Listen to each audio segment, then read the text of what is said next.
Pinarangalan ang pamahalaang palalawigan ng Isabela ng Center for International Trade Expositions and Missions o CITEM at ng Department of Trade and Industry o DTI bilang pagkilala sa malaking ambag nito sa matagumpay na pagdaraos ng Manila Fame 2025.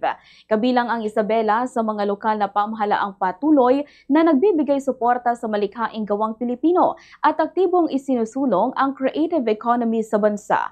Tampok sa exhibit ng delegasyon ng Isabela ang koleksyon ng mga handcrafted na home decor, fashion accessories at lifestyle products na kumakatawan sa mayamang pamana ng kultura, malikhaing diwa at umuunlad na design sensibilities ng lalawigan.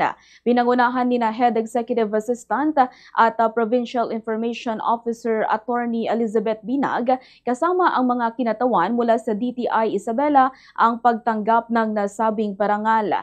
Ayon kay Attorney Binag, ang pagkilalang ito ay patunay ng patuloy na pagsisikap ng lalawigan na palakasin ang mga lokal na artisan. Paunlarin ang mga MSME at itaguyod ang mga produktong gawa sa Isabela sa pambansa at pandaigdigang merkado.